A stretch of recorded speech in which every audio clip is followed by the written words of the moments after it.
folks, remember you can find us at dramaticcinematic.com. And of course, you can also listen to the show on Stitcher, look us up on iTunes, or you can also find us on Facebook, Dramatic Cinematic. Don't forget to look us up on Twitter at TC Podcast Crew. Now on to the show.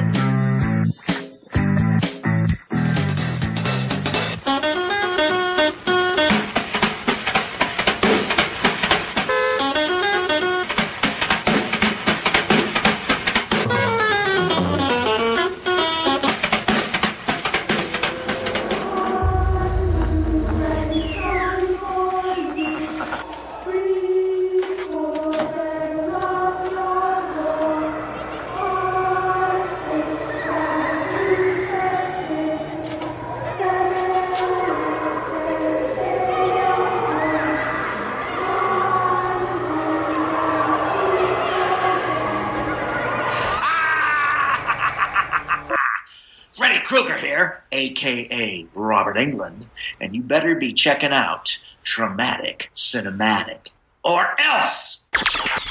Greetings and salutations, everybody. Welcome to the Dramatic Cinematic Show, and we have a very special guest today. It is none other than Robert Englund.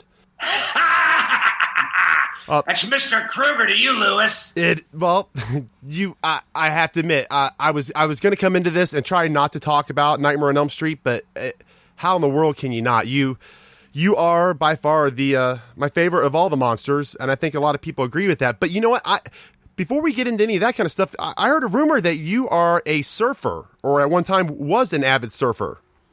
Oh, I was a serious waterman. I was a champion swimmer in school, and I started surfing really actively when I was 14.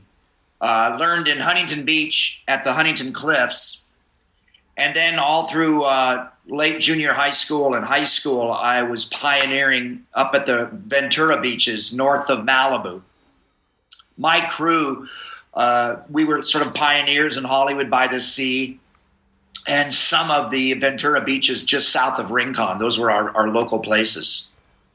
I've been to Ventura Beach. I'm from the Midwest, but I have been to LA a couple times, and yes, I definitely remember Ventura Beach. I think it's amazing that because being from the Midwest, just any sort of ocean activities is just kind of mind-boggling to me. Because I've only got to see the ocean in pictures and driving by it.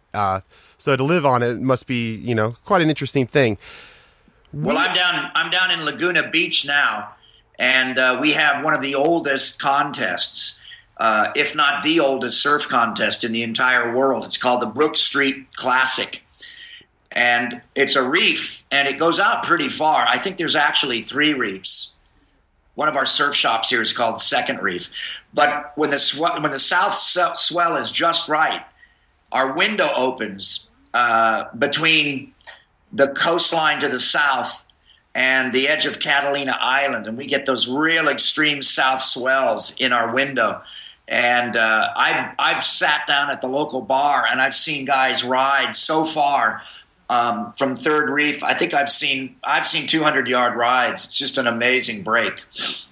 Very, very cool. I think that's something a lot of people probably don't even know about you. They focus on my fans that are older know about my 70s career. I did a lot of movies in the 70s. And I was typed as a Southerner, and I was typed as a redneck, and I was the best friend, and I was but I did a famous movie for John Milius. It's become kind of a cult classic called Big Wednesday. And I narrate that film, and it's sort of it's almost like a John Ford surfing movie. It's hard to describe it, but it's using the surfers of the 60s in a kind of heroic aspect, sending one off to Vietnam and making one an alcoholic, but talking about a kind of friendship that was forged back in those days when, you would have been the only guy out in the water before the crowds got really big and before it became very commercial. Cool. That's really pretty neat. Yeah, tell the fans to check out Big Wednesday. I will, and I will be looking forward to see if it's streaming or available to buy on Amazon to stream probably when this is over with, which hopefully never happens, but it will. Do you being the movies that you have made do you ever like wake up and are just amazed like that you have literally become part of pop culture? That I mean I mean like just not just part of pop culture, but I mean you are like I mean like a figurehead of it to an extent. Well, you know, Lewis, I think what happens, it's not so much I wake up and go, I'm an icon, you know, or I go look at all my my memorabilia in my office, you know. I think what it is, it's more I'll be, you know, recognized somewhere that I'm not expecting to be recognized. Not an airport or not at a premiere, but let's say I'm in a foreign country. I'll be in Italy or I'll be in Russia or I'll be, you know, very far from home. And the last thing on my mind is Freddy Krueger at that time. And a grandmother will come up to me or a young heavy metal fan that seems to be like too young to be a fan from the generation that embraced the original films. And they'll tell me how much the films meant to them. And that's when you realize what a wide area of the world culture that the Nightmare on Elm Street films touched. And I think it's because Wes Craven just came upon such a great universal gimmick and hook with the Nightmare. Well, I will not disagree with Wes Craven creating an awesome monster in series, but you brought a personality to the character that you got your Jason Voorhees and Michael Myers, and I mean honestly, they didn't have personalities. They were like this unstoppable, unrelenting force. Whereas Freddy, you know, especially as the series Freddy became more humorous and more like the puns and the personality. You really put personality into it. I agree. I think Freddy had an attitude, and Freddy is unapologetically evil. He's on a revenge quest, if you will, and I think that liberated me and freed me up, along with being hidden under the makeup. To really kind of have fun and make Freddy a bit of a cruel clown. He always had a sense of humor, even as far back as the first film. He does the "I'm your boyfriend now" line. He cuts his fingers off and cracks wise, takes Tina's face off and puts it on his own and comes to the door to terrorize Nancy. So Freddy's always had this dark, perverted, cruel sense of humor. But we were able to make it into a kind of somewhere between Lenny Bruce and punk rock thing.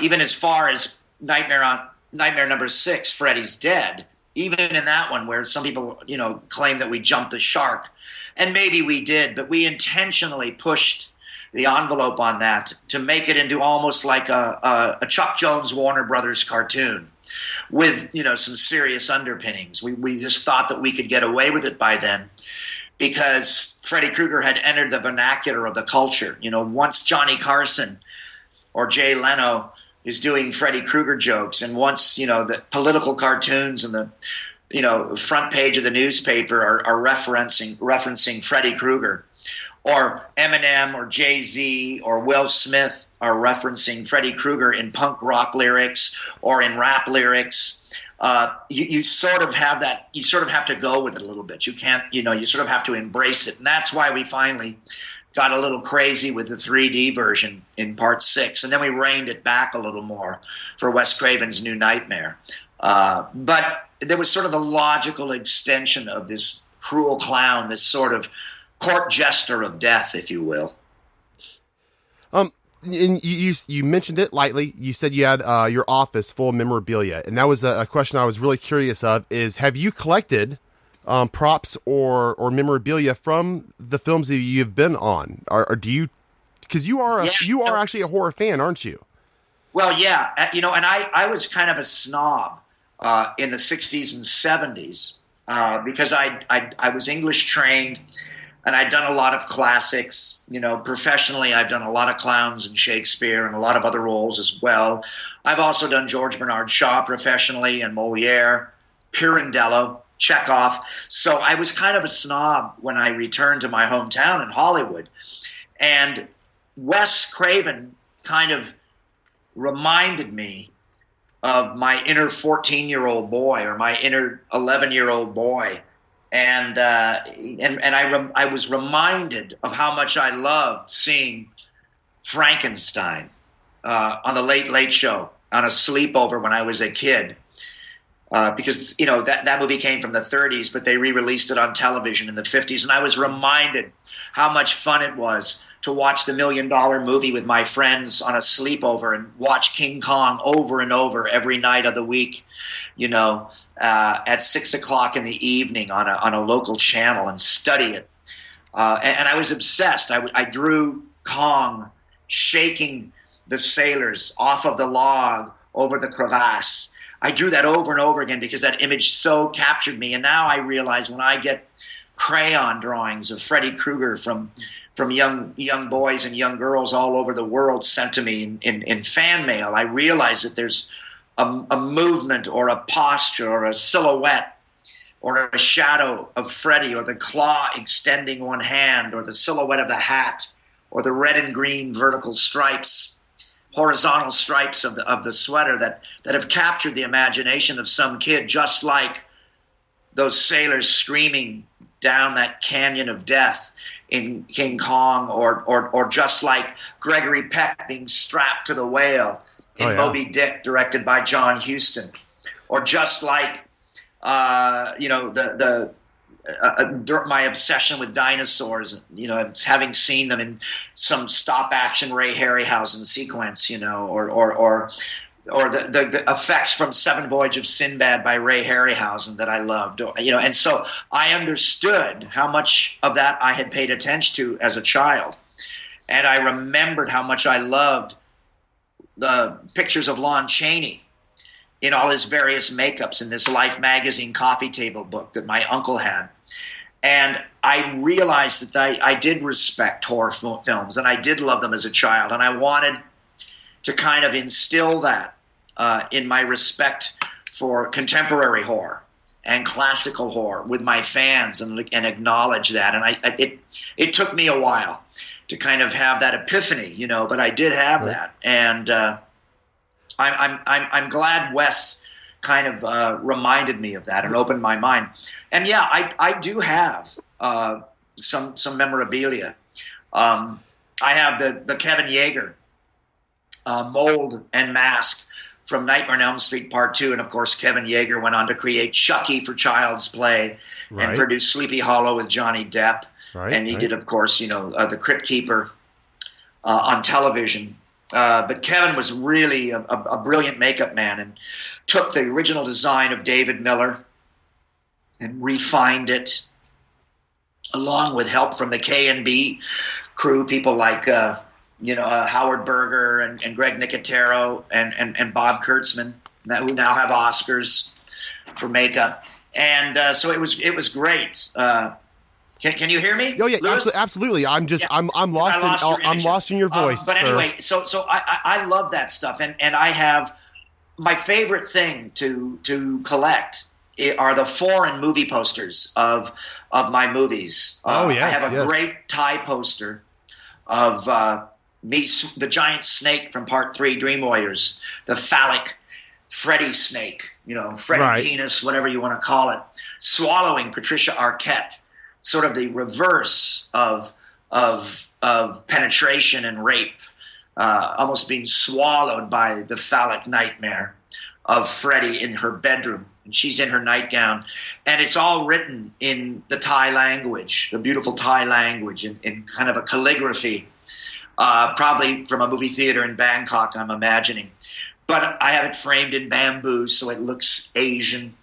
And I have a great poster from my Stephen King movie, The Mangler, out in my cottage, and it looks like a great Polish or Czechoslovakian poster from the 1960s, and I love it because it's so foreign, and it has that great kind of 60s look of the art movies from the time that we're getting behind the Iron Curtain in the last sort of stand of Russia in Central Europe. And I'm always on the lookout for those. There's a Latvian poster of Heather Langenkamp and I that's done in black and white, three color lithography, and it almost looks like we made the original film back in 1948 as opposed to 1984. Right, like aged looking, and it's black and white, and the only color on it is Heather's mouth, which is a gash of red lipstick. Right. She looks kind of like Ingrid Bergman in it, and I almost look like Robert Mitchum with bad skin kind of behind her. It's from a famous still that they took for publicity of Heather and I, but they've kind of moved me behind her more in the shadows. And I'm on a quest to find that one too, because our names are all written in Russian Cyrillic. Well, we'll see if we can find that one. I'll keep a lookout for that one. If I come across that one, I'll definitely try to pass it on to your handlers or somebody else. I'll just about pay anything, Lewis. Yeah. I'll just send you a link, and then you can figure out how to acquire it. I'm very curious. I was at Horror Hound in Indianapolis, and you were there. It was the first convention. I do a lot of conventions. I enjoy them, but I take a lot of photos, video, and interviews while I'm there. I already knew that we were going to be doing this, so I didn't sign up. I didn't get a picture with you and get to shake your hand and get to meet you, even though I saw you and actually said hi. I know you met a million people. You wouldn't remember me. So it was neat, but if it was in the bar, I probably won't remember you. But I've got to commend you on the fact that you were worn out. We know you were worn out, and you love your fans. And every picture you took, no matter how tired, worn out, or exhausted you were, you put on the show. You had the glove, you big smile, bigger than life, and every photograph I saw you with, and that. Ed is just, it's awesome to see how much you care for your fans. The trick with the photos is that I've learned is if everybody's really still, the photos tend to look stiff. They look like, American Gothic. Whereas if I have a little bit of fun and sort of stick one foot into the Freddy character and mug, I get the fans to kind of animate and make a face as well. And a lot of those photos just come out wonderfully, awesome. Especially if I've got the claw on, or a fan has brought a claw. Like if the fan's name is John, it can be Freddy versus John or Freddy versus Lewis. We can hit one of the sort of iconic poses from one of the posters. And the other great thing for me is I get to see. We were just talking about collecting the foreign horror and memorabilia from my other films, that I've done over the years, and I'm up to 78 movies now. But I love seeing the foreign stuff, and I get to see that at the conventions, as well as I get feedback from the fans on, if I just did a Hawaii 5-0, or for instance, I just did an episode of the comedy show on Comedy Central, Workaholics. Right. And there's a really funny young actor on that who's really coming up fast, named Adam Devine. Or Divine, I hope I'm pronouncing it right. Adam was also in Pitch Perfect with Rebel Wilson. He practically steals the film, the sort of college glee film. And I get feedback from the fans. They tell me, hey, you cracked my ass on Workaholics, or hey, I really liked you as the Vietnam vet on Hawaii 5-0. Or maybe they've seen one of my down and dirty recent little movies. I've been, although it's not the greatest horror movie ever made. I'm proud of my work in Incubus, and I also have a terrific film out there called Behind the Mask.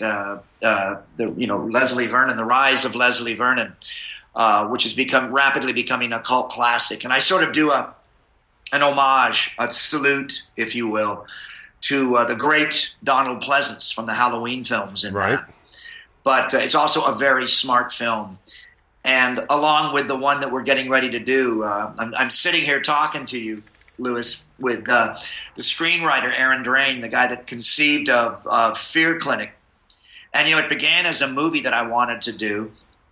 And we took on the challenge of doing a webisodes, which was very hard for all of us. We all cut our teeth on that experience because truncating the phobia storylines down to 5-minute segments. Yeah. It's a very difficult and unique way of storytelling. But I think we did achieve our goal of really raising the bar for production value and effects and storytelling in the webisode form on cable and on the internet. And this was our our goal. And we thought we were going to get funded, by FearNet or someone from that. We worked very hard. And now I can tell everybody that we've finally got our funding. And I'm off the day after Halloween to Cleveland to a Catholic asylum to shoot Fear Clinic. Robert Hall, the great house director of Teen Wolf, is our director. This is the guy that's been doing effects since Buffy the Vampire Killer and did one of my favorite recent TV shows, Terminator Sarah Connor Chronicles, and now he's the house director on Teen Wolf. But Bob's just a terrific, scary, creepy director. If you've seen Laid to Rest or Chrome Skull, you know how good he is. He is. Wonderfully talented guy. State-of-the-art effects. So we're all going to be eating cold pizza and not sleeping for the month of November somewhere in East Bumfuck Cleveland. Interesting town to choose for that, too, because Cleveland is got every bit of demographics there. You've got the war shutdown factories and Detroit and Chicago and those cities is they have this. And I worked in Pennsylvania last year too, in Pittsburgh. They have those great old American Superboy 1930s, 1940s, 1920s brick buildings. Yes, that are so classically American, and they just evoke so much Americana and that Edward Hopper kind of loneliness to them. And in the Midwest, there's a lot of sky, so lots of times you get them separated a bit, so you get a wonderful kind of silhouette and landscape. You there? Yeah. Oh, yeah. Absolutely. Oh, okay. I just heard a hum from the computer. Oh, you're all right. I think I'm getting a signal here. Are we up to 20 minutes? You're at 20. Yeah, Lewis, I'm getting a signal here that I've got another call coming in. Do you have one final question? Yes, I do have one final question. Would you, sir, since I do this podcast called Traumatic Cinematic, would you do a bumper for me? Yeah, it's Traumatic Cinematic, right? Correct. Okay. You ready? Yep. Freddy Krueger here, a.k.a. Robert Englund, and you better be checking out Traumatic Cinematic, or else! Excellent, sir. You are the best. Thank you so much for this opportunity. And I can't Lewis, wait. Thank you.